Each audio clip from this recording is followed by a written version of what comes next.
Bismillahirrahmanirrahim. Assalamualaikum warahmatullahi wabarakatuh. Alhamdulillahirabbil alamin wa bihi nasta'inu ala umuri dunya waddin. Asyhadu an la ilaha illallah wahdahu la syarika lah wa asyhadu anna Muhammadan abduhu wa rasuluh la nabiyya ba'dah. Allahumma shalli wa sallim wa barik ala sayyidina wa maulana Muhammad wa ala alihi wa ashabihi wa tabi'ina ajma'in. Ibu-ibu yang dimuliakan Allah, alhamdulillah wa syukurillah. Sore hari ini Allah memberikan hidayah kepada kita semua sehingga dapat hadir dalam majelis ta'lim rutinan tiap Kamis sore. Semoga Allah selalu menyertakan ridhonya dalam kegiatan kita semua, zahiran wa batinan minad dunya hatta akhirah. Amin ya rabbal alamin. Yang disampaikan di Ekel tadi, ringkasannya itu adalah sebaik-baik hal terbaik dalam kehidupan seseorang di dunia ini ada dua. Ini awal-awal, awal-awal tadi yang bab dua-dua itu. Di sana disampaikan tidak ada sesuatu pun di dunia yang melebihi keutamaannya dibanding dua hal. Pertama adalah aman billah, jadi keimanan kepada Allah Subhanahu wa taala. Dan yang kedua adalah kemanfaatan seseorang terhadap umat Islam yang lain. Ini dua hal yang terbaik yang bisa kita lakukan setiap saat, karena itu tidak ada batasan. Keimanan kepada Allah itu juga tidak ada batasan. Apakah itu minimal atau maksimal, kita nggak tahu. Kemudian manfaat untuk orang lain juga tidak ada batasan. Bisa sedikit, bisa banyak, bisa sederhana, bisa istimewa. Yang penting kita bisa mendatangkan nilai guna kepada orang lain. Ini kemanfaatan. Sebaliknya, dua hal yang terburuk yang di situ itu disebut kita kalau ke kamar mandi itu kan ada doa Allahumma inna a'udzubika minal khubuzi wal khaba'is. Di situ disebut khubuz, akhbas. Jadi hal yang sangat kotor. Dalam bahasa Arab itu penafsiran akhbas itu najis gitu. Nah, najis yang tidak ada yang melebihi kenajisannya sebagai kebalikan dari hal yang paling utama tadi itu adalah tindakan syirik kepada Allah. Dan yang kedua itu orang yang mendatangkan bahaya mudarat bagi orang lain. Nah, jadi ini dua hal yang berpasangan yang setiap hari mungkin kita bisa menemukan pada orang-orang di sekitar kita. Baik itu yang beriman dan berbuat nilai guna, maupun orang yang syirik dan yang selalu mendatangkan mudarat untuk orang lain. Ini itu ringkasan dari semua kebaikan dan semua keburukan. Itu ada di dalam dua asar itu tadi. Maka perilaku keagamaan yang paling mudah itu yang penting iso nekake manfaat wong liya.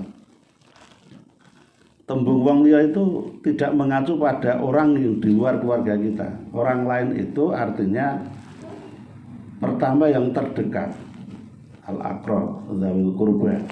Yang terdekat ini adalah mereka yang tinggal dalam satu keluarga, satu rumah misalnya. Kemudian baru melebar pada dzawil qurba, misalnya saudara-saudara kandung atau yang berhubungan dengan itu. Yang berhubungan dengan saudara kandung itu pokoknya saudara yang terkait dengan nasab. Baru nanti dari nasab itu lari ke hubungan-hubungan dzawil qurba yang lain, orang-orang terdekat yang lain. Jadi ini terhitung orang lain dalam konteks nilai kebaikan itu. Kemudian juga melebar ke tonggo teparu.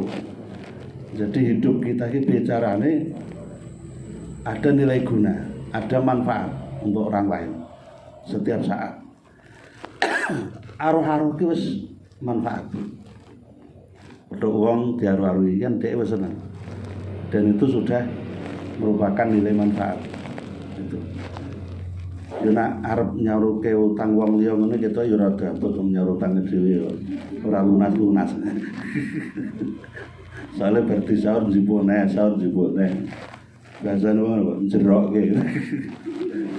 Pak mboten jerokke. Nah ini nilai manfaat itu tidak perlu sulit, tidak perlu banyak. Artinya istiqomah yang paling bagus. Bagaimana kita merancang bentuk kegiatan atau apa ya aktivitas setiap hari harus ada nilai manfaat untuk orang lain, entah apa itu harus kita masukkan ke daftar kegiatan kita sehari-hari. Sesuk akar ngopo yo sing iso manfaat wong liya. Walaupun mungkin cuma sekedar silaturahim. Kita silaturahim sing diparani seneng itu nilai manfaat. Sing penting nak silaturahim ben sing diparani seneng iki aja kekerepen. Yo gitu. Nak kerep-kerep ya sing diparani kadang yo sedih juga itu. Ya, aja kekerepen tur aja suwe-suwe. Oh gitu. Nah syukur kene mara sing di omah terus mulai rawi yo bari beneran. Suwe-suwe ra mureng-mureng nang wong mara iso di nggo apa. Sungguh bahan curhatan kan gitu. Jadi sederhana sebenarnya untuk bisa manfaat itu sederhana. Cuman kita ini kadang-kadang pikiran ini wah manfaat yo harus dalam bentuk duit, dalam bentuk barang, tidak harus seperti itu. Sehingga karena pikiran kita itu harus dalam bentuk materi dan sebagainya, ya akhirnya kita jadi merasa berat. Tapi misalnya rakyat anggur pilek powato, parani diampiri. Jare watu misale ngono sing ditakoni wis seneng kae kok. Kan rumangsa digatek gitu. Wong iki pokoke ditakoni sing terkait dengan kejadian yang ada pada dia. Iki mesti gampang pede, gampang GR ku kan mesti. Lah ngono ki yo manfaat. Cuman agur pilih wong pilih yo suwe-suwe mau gitu yo. Malah le jagungan le sak jam 2 jam. Dan yang penting kalau silaturahim itu kita memperhatikan kegiatan yang di para nawadu itu aktivitasnya apa dan sebagainya. Yang kedua kita lihat gelagate pasti parani piye gitu. Nak gelagate kok urung-urung takon keperluan dan sebagainya berarti wong kita susu kan gitu. Artinya berarti tidak usah lama-lama. Jadi gampang. Jadi manfaat untuk orang lain. Ana bocah cilik takoni turun pamane edun acah cilik iki lak ya 1000 ya Pak ya patut tulisan. Nah itu. Jadi nak kira-kira harus dikaitkan dengan materi, carilah anak kecil yang uang 1000 sudah bermanfaat gitu. Ini nak cah saiki pinter Bu 1000 iki mbok. Lha apa? Ya paling ndak 2000 ngono ki isih ana sing seneng 2000 kuwi. Ya ana cah cilik sing ngarani 5000, 10000 itu juga ada. Anak duwe ya dhek nganyang ya kasih aja. 5000 budhe ya wis kaya 5000, ora usah ndak cah cilik nganyang. Ya ora jangan itu. Ya wis gelem nganyang iki kan ya.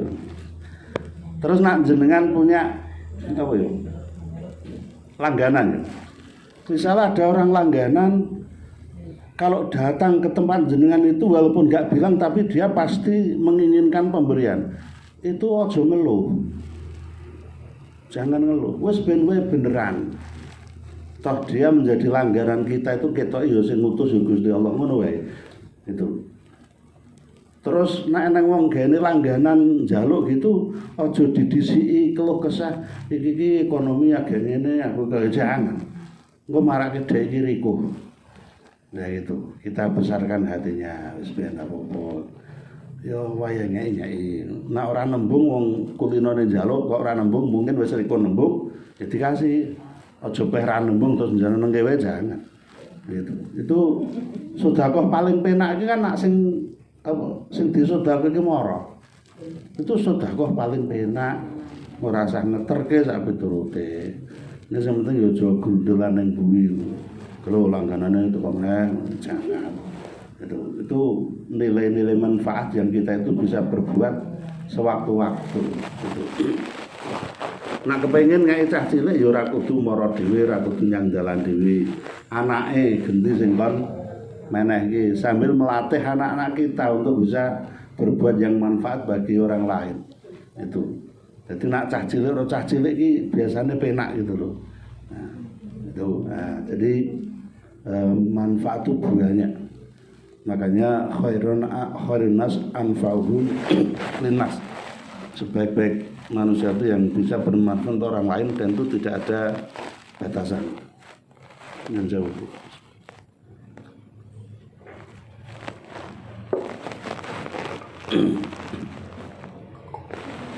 Kemudian keimanan itu gejala yoga ketok. Rumangsa itu tidak menunjukkan nilai keimanan itu sendiri. Kan kadang kita itu rumangsane wis iman itu. Dan kalau ditanya dhuwur pondok ya kita mesti ngakune ya wis dhuwur. Buktine aku ngaji ya kerep. Salat malam ya kerep. Salat 5 waktu ya ora tahu kurang. Itu kadang kita jadikan alasan sebagai bukti keimanan. Padahal keimanan itu nyuwun sewu lho. Keterkaitan dengan ibadah itu tipis. Tidak begitu banyak. Justru keterkaitan keimanan yang paling mendasar itu adalah keyakinan dengan pola atau kehidupan. Bagaimana kita menjalani kehidupan sehari-hari itulah justru yang terkait langsung dengan keyakinan yang ada dalam pikiran dan hati kita. Jadi ojo salah tompo nek keimanan itu kaitannya dengan ibadah. Tipis dan sedikit kaitan dengan ibadah. Kalau dari eksplorasi berbagai hadis itu yang disebut Rasulullah sebagai tanda keimanan paling mencolok itu hanya orang yang sering ke masjid menemui. Tapi ini pun kan tidak bisa menjadi ciri mendasar. Tapi Rasulullah mengingatkan kita hati-hati terhadap orang yang sering ke masjid karena itu adalah simbol dari keimanan gitu. Tapi yang paling pasti itu bahwa keimanan itu ditentukan dengan sikap kehidupan sehari-hari. Bagaimana nanggapi peristiwa dan sebagainya. Kemudian bagaimana dia menjalankan nilai-nilai keagamaan yang bersifat religius, hidupnya itu bisa lebih apa ya? Nah wong umum ki ngarane alim, jane kleru. Nek wong sebelum ibadah diarani wah kayak ngalime tenanan. Soalnya wong umum ki ora ngerti nek alim itu artinya orang yang berilmu itu enggak tahu. Pokoknya nek wong ketok apik ngono wah ngalim tenan kok. Itu beda. Alim dengan saleh itu beda. Dan alim itu belum tentu kalau dia itu ngamil, kan ada al-aliminal amilin gitu. Itu ketentuan orang yang bisa disebut sebagai Abdullah, hamba Allah. Itu kalau dia berilmu maka dia selalu mencoba untuk mengamalkan ilmunya itu. Jadi al-aliminal amilin gitu istilahnya. Kunjunan wala-wala apa al-amilin al-alimin ngono ya. Wong krunguning kuping kudu padha. Dan kita ya wala-walik ngono ya padha wae gitu. Nah, tapi yang jelas ketika dia punya ilmu maka dia selalu mencoba untuk segera melaksanakan ilmu itu. Kalau kita ini kan seringnya itu dapat ilmu itu sampai lupa, jadi ora diamal soalnya. Dan tidak sesegera mungkin untuk mencoba mengamalkan. Jadi kita itu ibadah itu mau mencoba defensif ya, bertahan gitu. Bertahan kadang kan gagal. Maka harus selalu kita cari model peningkatan amal berdasar peningkatan ilmu. Kalau memang amalnya sudah tapi ilmu belum punya, gantian ini bagaimana amalnya itu bisa didapatkan ilmunya, begitu. Jadi ilmu meningkat, ibadah diusahakan, mengamalkannya diusahakan meningkat pula. Kemudian bentuk amal dan ibadah yang belum punya ilmunya, dicarikan ilmunya. Ini cara-cara kita untuk meningkatkan keimanan kepada Allah tadi. Maka juga di berbagai hadis itu dikemukakan bahwa nanti akan banyak orang yang di alam kubur itu nyesel. Saking nyesel ini diarani kiblatnya balik gitu. Kiblatnya jadi tidak menghadap ke arah Ka'bah lagi. Karena apa? Karena pada waktu hidupnya kiblatnya ya kacau balau. Orang tuh kiblatnya bener itu nak sholat. Tapi begitu menghadapi masalah, menghadapi cobaan, kiblatnya tidak bener. Gitu. Orang kok nak ngadepi masalah terus kudu ngulon madu Ka'bah itu enggak. Tetapi semua hal yang merupakan ahwal ya, berbagai kondisi, berbagai keadaan yang terjadi pada diri kita, ini semuanya sepenuhnya harus diorientasikan kepada Allah. Itu yang dinamakan kiblat hidup tuh begitu. Bahwa kiblat hidup kita semuanya diarahkan kepada Allah. Benso nak mati neng kuburan, neng alam barzah kan roh jasate neng kuburan iki ben ora kiblate ora murak-marik, ora pindah gitu.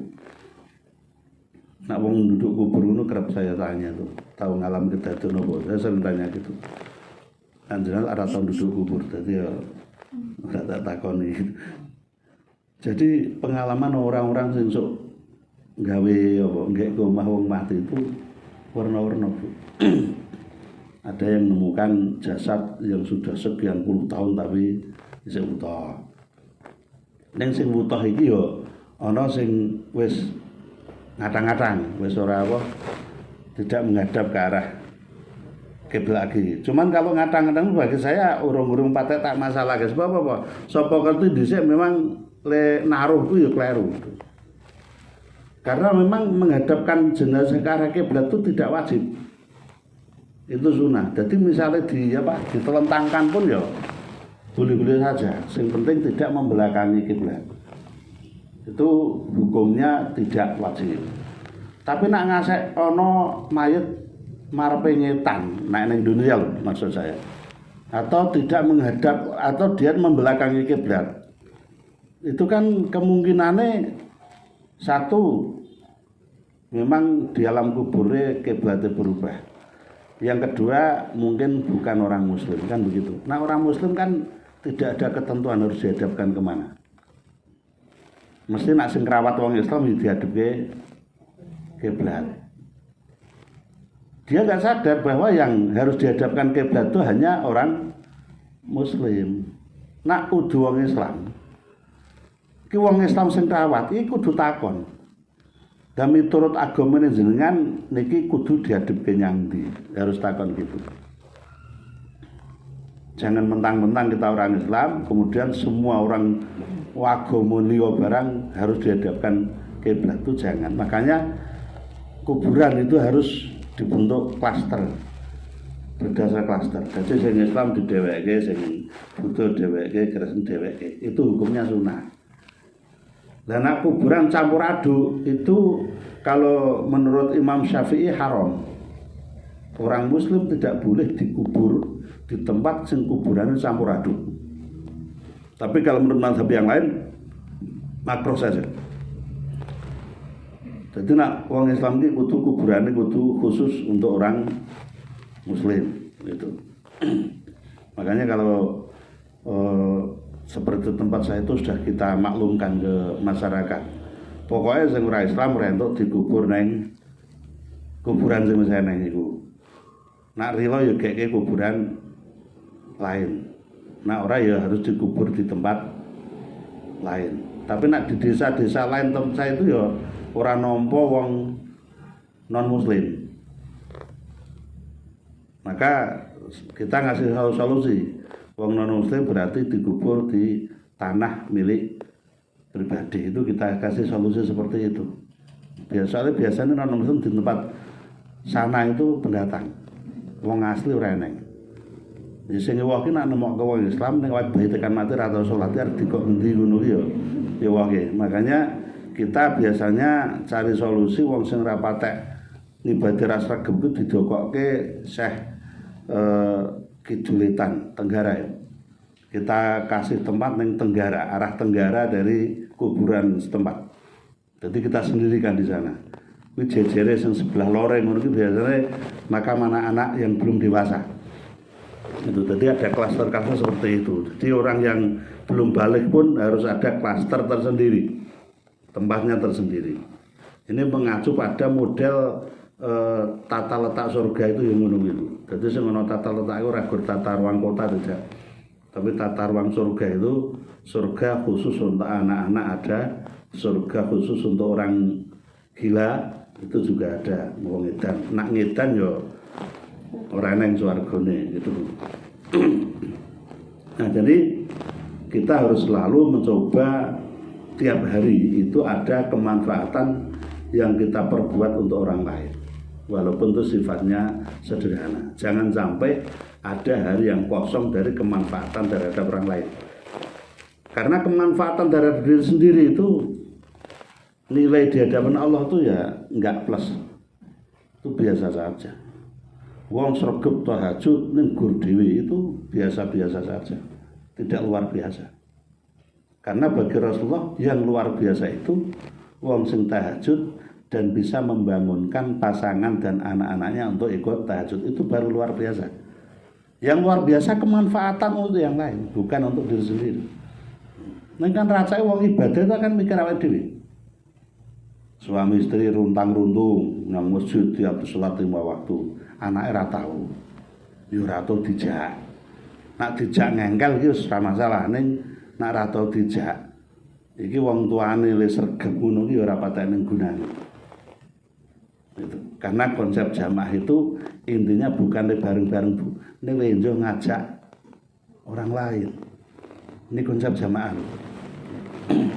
Malah kadang kita itu yang masjid seluntrung dhewe. Bojone urung apa-apa barang tinggal. Ah aku tak nyang masjid ya Pak, ngono iki kleru lho Bu. Itu keliru. Jadi nak sore ngono dilekke, nak jenengan pas di luar rumah ya di WA, Pak, wis maghrib persiapan ngono. Kok bareng-bareng nang masjid. Dan itu enggak mudah.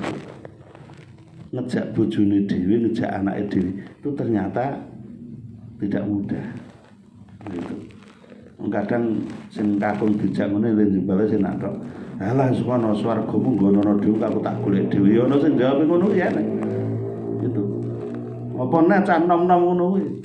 Wis kono tebu mangkatung jeneng wis tuwa kowe sik enom kok. Kuwi kan secara tidak langsung lah grup bocah iki arep ngomong sing tuwa sejak mati lek ngono to kan. Ini sulit saiki karo ngejak ngono-ngono ya. Tapi coba misalnya jenengan karo suami ro anak-anak arep maghrib ngene. Pak, iki malam minggu iki engko dolan nyang ndi? Kuwi sregep kae. Wah terus dosul rono wis sregep kae. Nek dijak nyang masjid ngono ki ora neng wong usul. Ora gage-gage mangkat ngono ya wangel. Dan kita biasanya nak nyang masjid ngono memang relatif enggak ada perencanaan. Jadi persiapan is biasa wae. Ning begitu malam minggu arep nyang alun-alun ngono ki wilah le. Nyepake dandanan. Ya nyepake duit cak piturute wis tertata gitu. Nah, dan kita enggak sadar kalau seperti itu memperlemah keimanan itu kita enggak sadar. Karena iblis ikut bermain di dalamnya. Nah, kembali ke kemanfaatan tadi. Jadi jenengan harus punya rancangan bahwa setiap hari itu ada bentuk-bentuk kemanfaatan yang bisa diberikan kepada orang lain. Terserah wujudnya apa. Wong ora kudu materi kok. Wah iki sesuk dina Kamis misalnya. Nah, Kamis pagi yang kae mampir yang ngene cah yatim kae misalnya. Mampir yang ngene wong lara kae diambil. Saiki kan arep tilek ning rumah sakit kan gak oleh. Ya wis ning omah. Wong lara apa ngono kira-kira awake rada lemes parane. Udah gitu aja kan enak itu. Nah, dan itu mudah sekali. Termasuk ngejak tangga teparo untuk rajin beribadah jamaah, sholat jamaah, rajin sedekah, rajin ngaji itu juga bentuk kemanfaatan yang lain. Toh gayane kan ora kudu gaya ceramah ibu yang ngejak wong ya. Karo guyon kan bisa toh. Itu. karo kanca sing umure sak bodho-bodho. Lah dhewe yo karek berang-berang tahun kas to ngono kok ya wis penak to kuwi. Umpamane wong wis umur 60. Rata-rata Indonesia wis 70 HD paling 10 tahun kas misale. Penak nyandak kan gitu to. Sing umur 50 ya ditarget 60 aja 70. Nomor 50 ki targetmu berapa? 60. Mun nek 70 kesuwen. Oh, udah 50, kita tuh udah 50. Rasulullah cuma 62, berarti umpamane kanjeng Nabi berkarya kurang 12 tahun, kan begitu.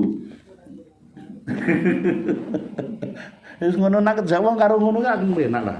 Iki karo guyu aja merengut, nak karo merengut kan koyo ketok serius ngono kae kan bisa mah mati sesuk kan merengut ngono.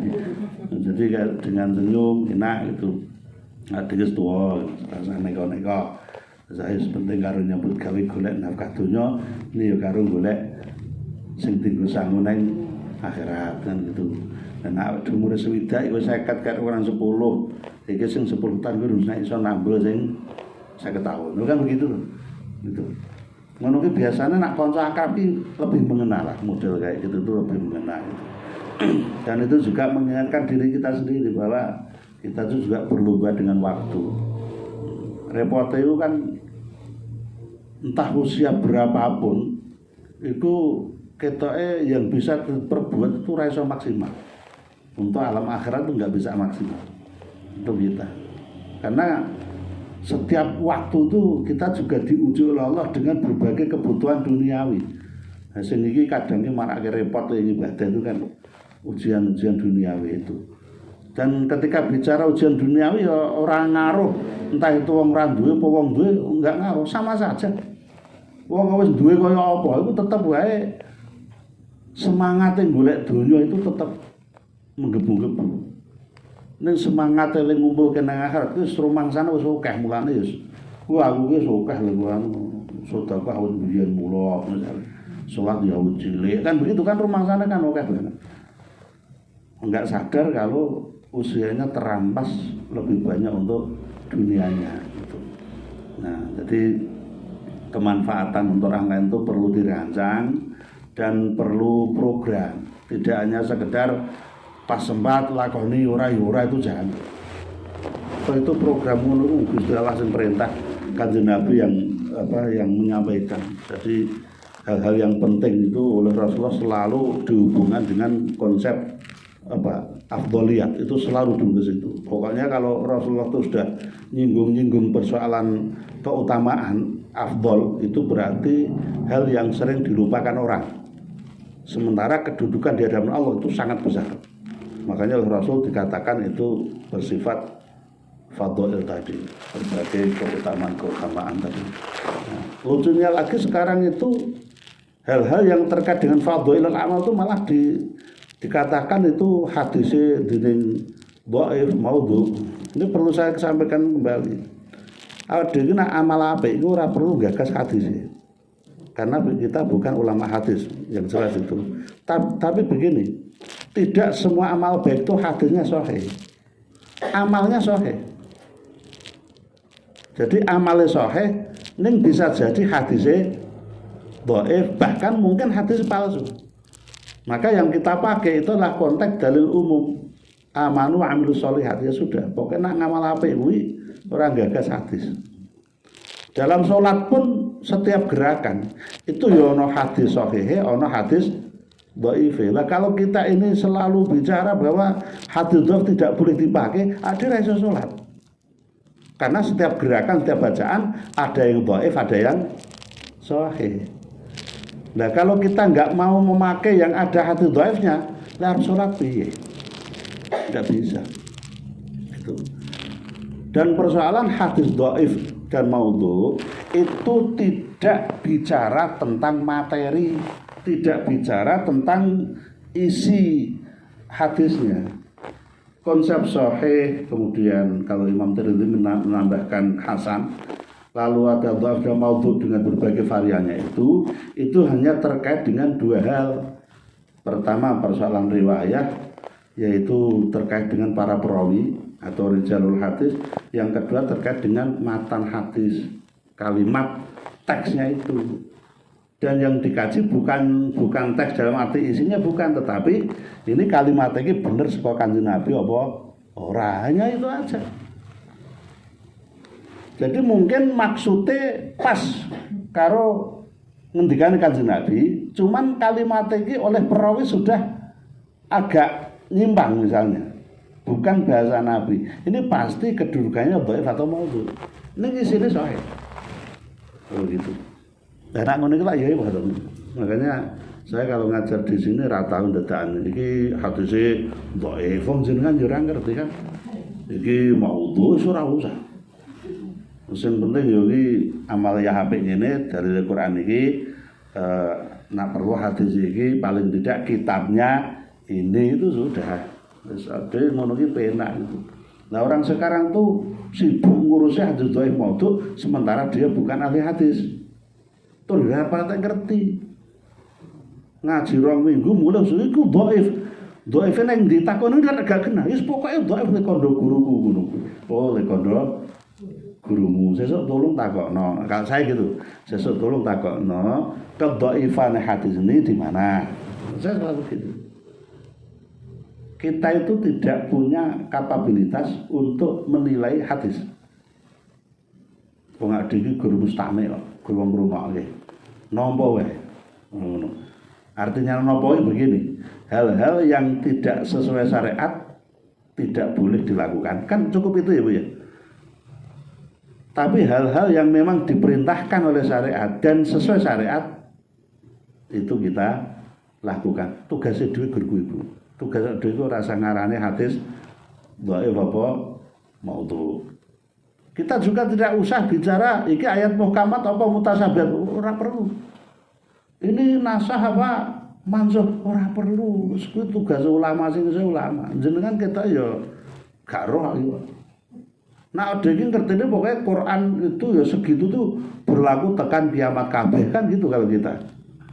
Karena yang mutasabihat itu adil gak roh.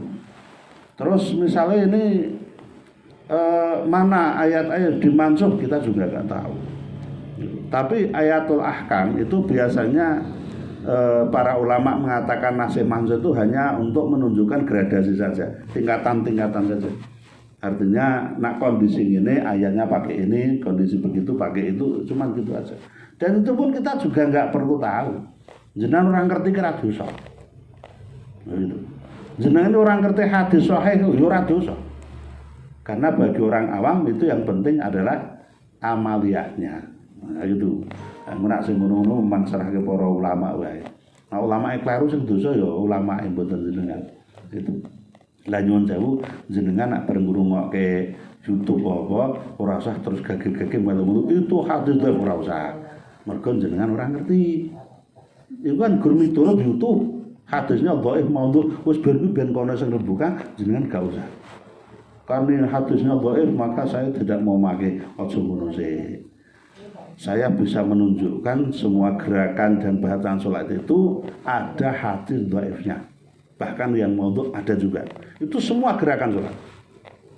Dan mana semua yang mengandung hadis dhaif enggak dipakai, ya aja salat. Begitu. Karena ada hadis dhaif. Nah contohnya kan kita udah pernah bicarakan sholat dulu.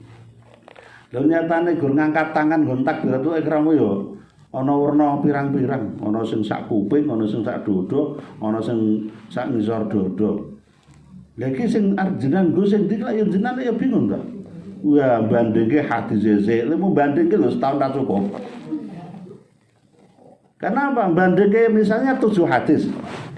Satu hadis sampai pada Imam Perawi terakhir, misalnya Sahih Bukhari sampai Imam Bukhari, itu kan satu hadis itu kan 7 sampai 10 perawi. Dan hadis gon salat kuwi misalnya ada 38 hadis, misalnya 38 kali 10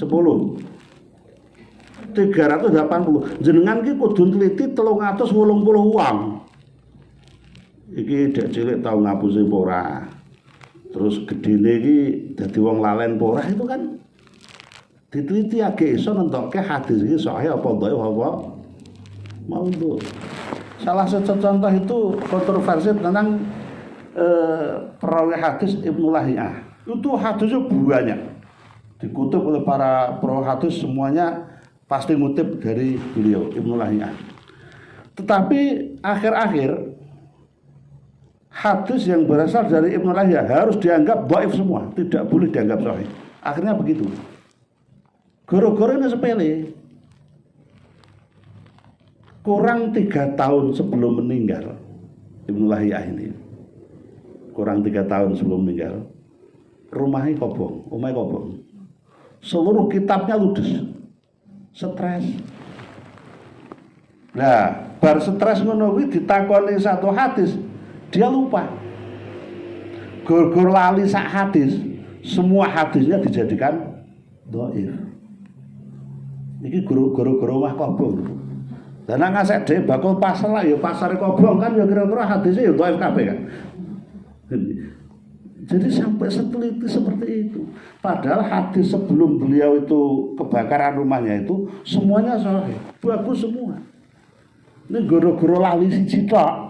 Maka para ulama hadis hati-hati karena dia pernah lupa. Jangan-jangan hadis yang itu dia juga pernah lupa. Jadi ini kata-kata jangan-jangan tok.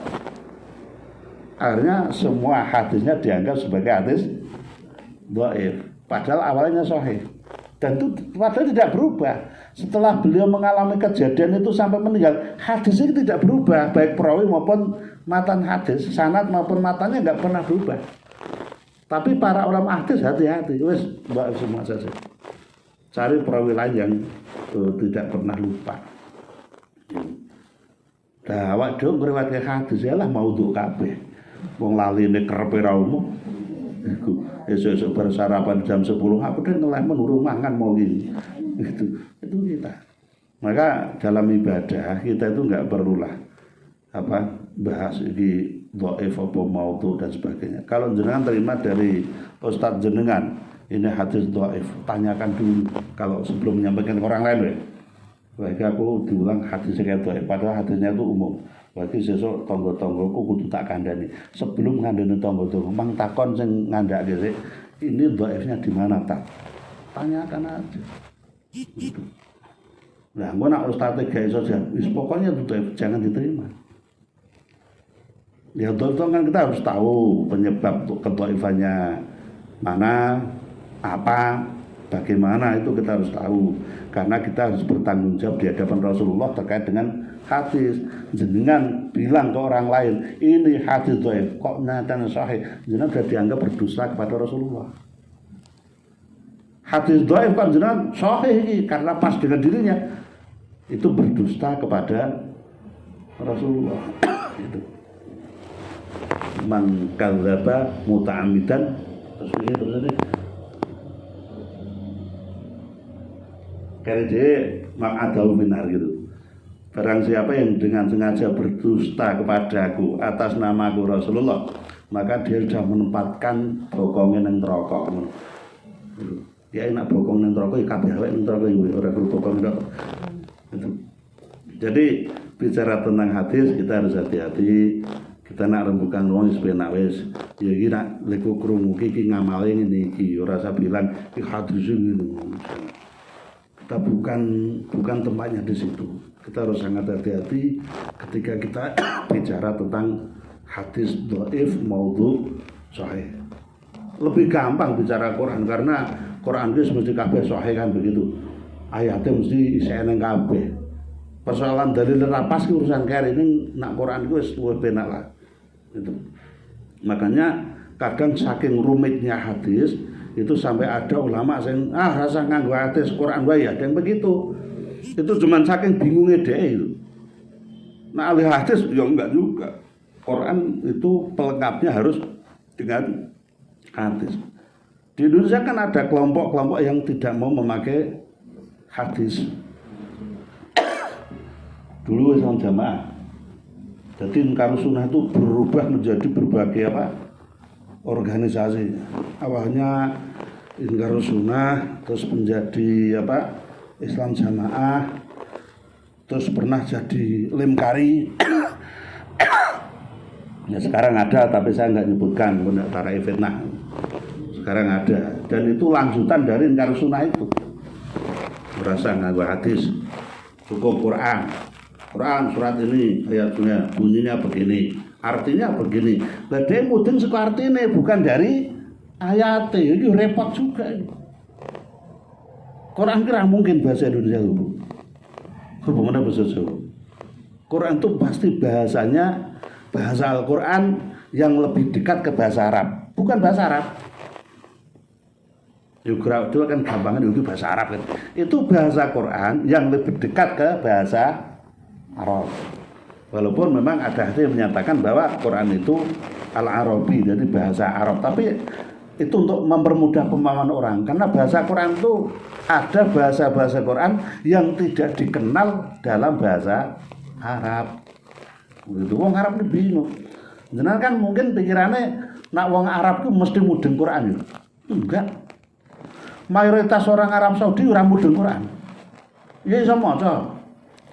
Ya sebagian ngerti maksudnya, ini tidak semuanya tahu maksudnya. Itu. Jadi wong Mekah misalnya, wong Mekah ki yo kae sing goblok masalah kan ora wong gede dhewe lah. Niku. Sing bodhone kaya dhewe yo kae. Wong Mekah kuwi. Enjo maca ning ora ngerti maksudnya. Nak mungkin artinya ngerti wong Arab gitu. Ini ada kata-kata tertentu yang mereka itu tidak tahu. Bismillahirrahmanirrahim wa musain. Jenengan mungkin ngarani majriha itu bahasa Arab. Enggak. Bahasa Arab itu orang kenal huruf E. Begitu. Makanya persoalan imalah itu diarani bagian dari muskilatul Quran. Imalah itu maca miring dulu. Jadi nggon Quran itu maca miring gur sing jithok nggon majriha kuwi. Terus itu oleh para ulama-ulama qiraatul Quran itu dikiaske. Kata-kata sing hurufe meh padha iki diperlakukan dalam bentuk bacaan imalah menurut beberapa imam qiraah misalnya gitu. Jadi nak wadduha iki ora asline ngono, asline ya biasa wadduhane, terus karena itu ada unsurnya sama dengan majriha itu tadi, maka lalu ini boleh dibaca miring kan begitu. Itu wong sing ampuh ki wong Jawa. Wong Jawa ki ampuh. Basa apa wae iso dikek tulisan Arab. Pegon ki sing ngerti wong Jawa. Coba jenengan nggawa Arab pegon, gone nyang Mekah, ulungno wong kono, ora iso maca. Dadi pinter wong kene. Wong Arab wong Indonesia ki pinter wong Indonesia. Wong Indonesia maca Arab iso, Arab Jawa iso, Arab Melayu iso. Wong kono gak iso. Itu kreatife wong Jawa. Begitu. Lah kok ndadak dikeki pegon? Ya ben nuansa Islam iki ketok gitu. Kan misalnya bahasa Indonesia kok dikeki pegon, iki kan nuansa Arabe kak ketok. Jadi lebih sakral. Iki pintere para wali ngono kuwi. Dadi wong mlebu Islam ora kenal Quran, ora kenal hadis. Ning mergo kenal pegon, iki rumangsane jan Islam tenanan gitu. Dan rasa memiliki Islam itu yang unggul di masyarakat Asia Tenggara. Ora salat wae Islam. Ora salat iki kok enek wong ngece masalah salat ya nesu. Senajan ora salat iki gara-gara pegon. Gara-gara pegon. Mergo ana tulisan apa? Arab ning wacane Jawa. Maka saking ekstreme itu akhirnya do ngarani Nabi Muhammad iki keturunan wong Jawa ngono kuwi. Lah iso. Lah kuwi iki Arab ki jane dijipuk kok huruf pegon kok lho iki disendi kan repot. Itu saking ekstrimnya begitu. Sing ngono ki ora gruwong amit-amit wong awam. Wong Cak Nun ngasek Nabi Ibrahim itu aslinya wong Jawa. Ya ngasek ngono Cak Nun ya. Sekelas Cak Nun tuh sampai bilang Ibrahim itu keturunan orang Jawa. Dan beliau juga mulai membanding-bandingke. Apa ana wong Arab ki andhap asor. Liyane Kanjeng Nabi. Ora eneng. Sing andhap asore dhuwur ku wong Jawa.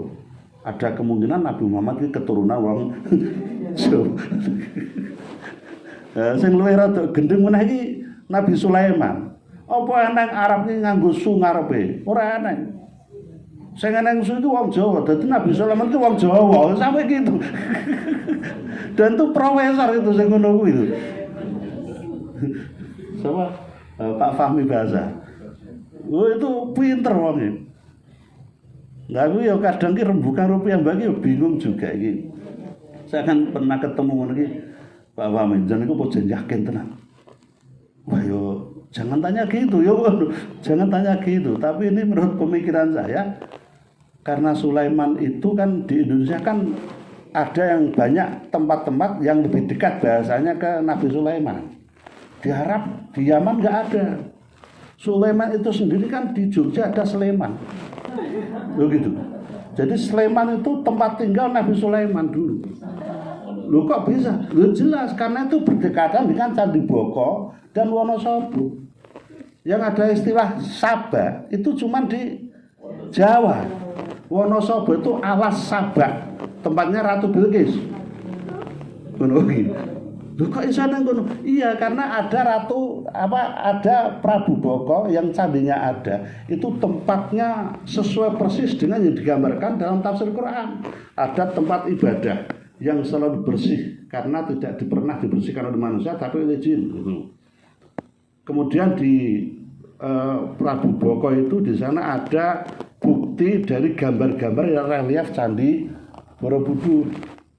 Jadi Borobudur dulu ya itu candi yang dipindah dari Bukit Moria ke Magelang.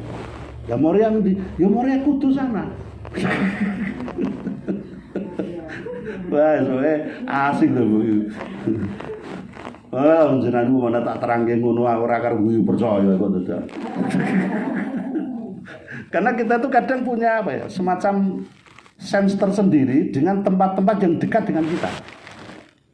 Jadi itu enggak salah juga lah nak Pak Fahmi Basa ngaku-ngaku Nabi Sulaiman itu omai Jogja itu yo ora salah lah. Wis ben wae. Dan beliau itu pinter, buktinya pinter. Pokoknya jenengan bantah, gak iso aku yakin. Ora iso bantah. Gitu. Pak Quraisy ape tobat ngadepi Pak Fahmi Basa. Soalnya apa? Ya Pak Quraisy itu kan tafsirnya melotot. Nah konteks-konteks sejarah tempat-tempat itu kan ora iso. Sing iso sapa? Pak Fahmi Basa. Mbok bener ora urusannya sok kiamat. Gitu lho. Itu. Wis lho, sekelas Gus Bawe nak karo Pak Fahmi Basa wis mending meneng ae kok. Wis urusane ngono. Ngono tok. Aku urusanku tafsir Quran sing tak sinau. Aku ndek pendapat dhewe, ngono dhewe ben wae gitu. Cuman Gus Bawe yo guyu anggere krungu Nabi Sulaiman ku wong Jawa yo guyu. Guru-guru rupsu kok yo. Nah itu jadi kita ini kan orang-orang sing gak iso main di level itu. Jadi udahlah kita terima aja sing kira-kira pas karo syariat kita lakukan, sing ora ya ora itu rasa masalah hadis dhaif atau mau tuh. Sekarang tuh banyak orang jualan hadis dhaif. Jenengan rasa melu-melu. Mesake awake dhewe nanti itu dianggap berdusta kepada Rasulullah begitu. Wong nak pokoke nak salat awal wektu iki pokoke iki HP ngono ae. Padahal nak panas banter kae, Bu. Niki aja dilakoni jenengan ra mantep kali. Nak panas banter kae, kok kira-kira salat zuhur ora tak khusyuk, kuwi malah sunai diundur. Sampai sepertiga waktu yang akhir sehingga matahari udah enggak begitu panas. Nah kene kok azan zuhur jam 2 kan yo digeguyu wong. Ngopo kae kok alga azan? Yo karena tadi panas banter gerah sehingga sholat enggak bisa khusyuk. Ha mestine sing nanggapi ya lah dapur paling yo ora iso khusyuk kan gurung ta. Gitu. Padahal sunahnya kalau pas begitu sunahnya waktu sholat zuhur gitu tunduk sampai matahari menguning agak teduh. Ning jenengan rame ngono. Wis salat gerak panas ngono terus disuruh iku salat zuhur tak setengah 3 ngono apa wani? Ora wani.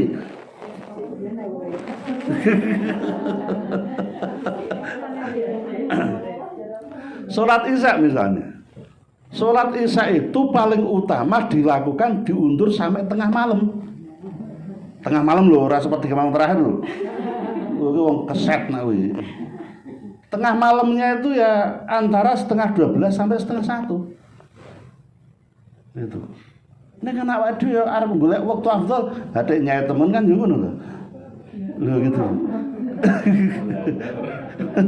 bablas ya. Begitu.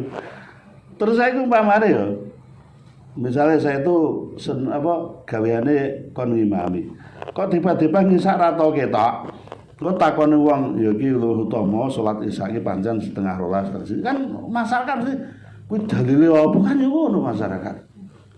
Karena memang rata-rata umumnya kita itu sebenarnya sing diarani salat iki wis kudune awal waktu kan begitu. Ya udah itu dipertahankan aja. Persoalan ada ketentuan lebih sunah begini ya ora apa-apa itu. Nek sing ngerti nglakoni ora masalah.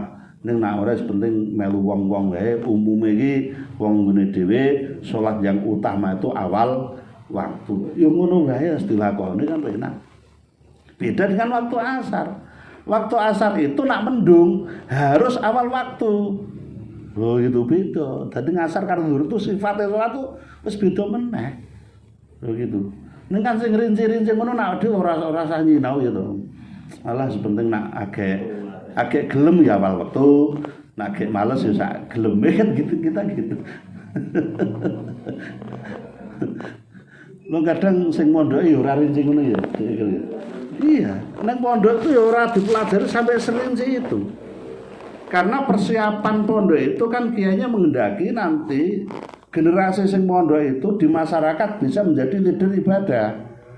Dan untuk menjadi leader ibadah bagi masyarakat tidak mungkin mengatakan secara umum nah iki wektune panas ngene engko diundur-undur enggak mungkin.